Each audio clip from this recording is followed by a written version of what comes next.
Le syndicat de copropriété.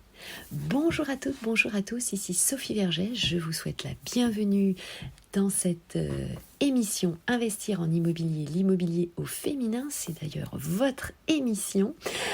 Et nous allons parler aujourd'hui du syndicat de copropriété, aidé bien sûr de l'article sur le site www.notaireaupluriel.fr à l'onglet immobilier fiscalité sur copropriété, les droits et les obligations. Voilà, allez, c'est parti, j'espère que vous êtes prêts.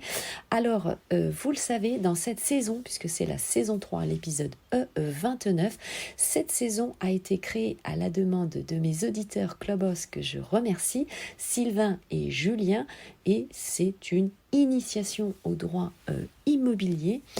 C'est une saison évidemment exprès pour vous donner évidemment quelques connaissances, quelques définitions pour vous aider à mieux investir, mieux acquérir ou si vous souhaitez bien sûr évidemment vous reconvertir en tant que professionnel de l'immobilier. Ça vous aide également pour passer le BTS profession immobilier. Allez, c'est parti, voyons la définition du syndicat de copropriété. Alors, qu'est-ce qu'un syndicat ? Eh bien, il faut savoir que la collectivité formée par l'ensemble des copropriétaires dans un même immeuble, par exemple, s'appelle le syndicat des copropriétaires. Ce syndicat a la même capacité juridique qu'une société. Il va se réunir évidemment obligatoirement chaque année. En règle générale, c'est une fois par an. Et la réunion s'appelle l'Assemblée générale des copropriétaires, l'AGE. Et vous savez que vous pouvez avoir notamment une AG extraordinaire si vous avez des besoins spécifiques ou si un copropriétaire évidemment en fait la demande express. Sachez qu'il y a des frais bien sûr et du temps aussi pour convoquer tous les copropriétaires. Donc bien sûr, une réunion, en tout cas, obligatoire, une fois par an. Et parfois, eh bien, il y en a une ou deux autres. C'est assez rare, évidemment, mais c'est toujours bon de le stipuler.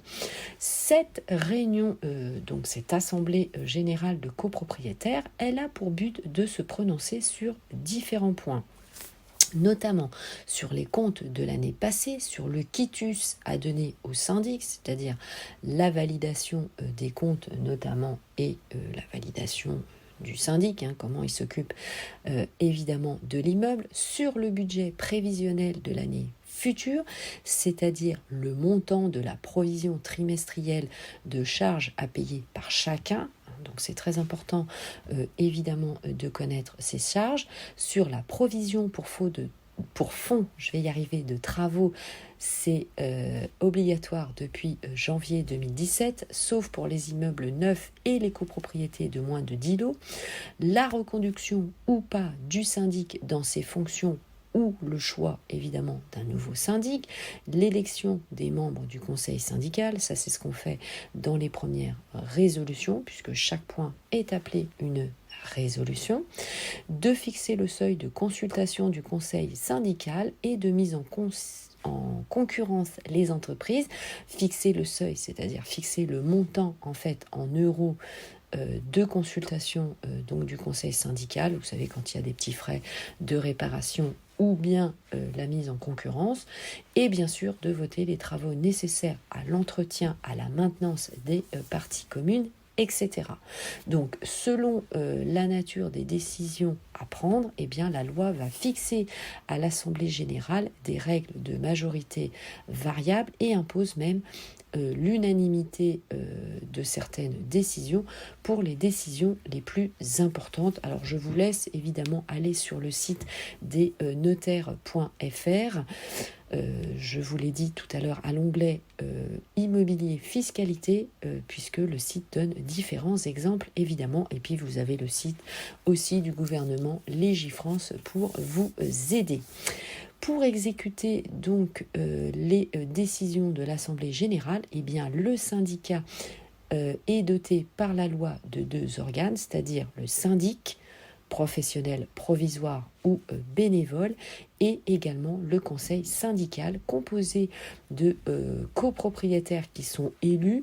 Alors en règle générale, c'est 2, 3 copropriétaires, voire 4 ou 5. Parfois, le conseil syndical a la joie, le bonheur d'avoir plusieurs copropriétaires. C'est toujours mieux évidemment d'être à plusieurs pour prendre des décisions. Donc ce conseil syndical est chargé d'assister le syndic et de contrôler la gestion. Le syndicat des copropriétaires est habilité bien sûr à faire respecter et à faire modifier le règlement de copropriété, soit lorsque la loi change, soit lorsque vous, en tant qu'investisseur ou acquéreur, vous souhaitez émettre une demande et le changer pour X ou Y raison. Bien sûr, préparez bien votre dossier parce que c'est pas dit évidemment que cela soit accepté. Ensuite, que se passe-t-il lorsqu'il y a une absence de syndic et que vous devez convoquer une assemblée générale ? Eh bien, lorsque la copropriété est dépourvue de syndic, la loi du 6 août 2015 permet désormais à n'importe quel copropriétaire de convoquer l'assemblée générale afin de nommer un nouveau syndic. Alors l'idéal, évidemment, vous le savez, c'est toujours d'avoir un syndic, surtout professionnel, parce que lorsque vous souhaitez administrer un immeuble par vous-même, je vous assure, 1, ça prend du temps, et 2, c'est très complexe. Donc, j'ai envie de dire, ne vous amusez pas trop à ça.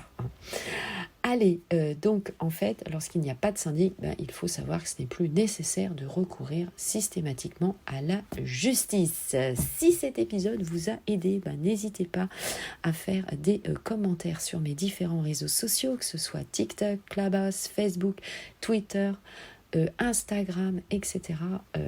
Vous le savez, j'ai plusieurs plateformes, donc ça me fera toujours plaisir évidemment de vous lire. Si vous avez des questions ou un sujet à aborder, vous m'envoyez votre message et je vous le mets évidemment en podcast, vous le savez. Allez, à très vite bien sûr pour le prochain épisode. Merci de m'avoir écouté jusqu'au bout. Ciao, bye bye, portez-vous bien, bon investissement et à tout de suite, je vous embrasse, portez-vous bien.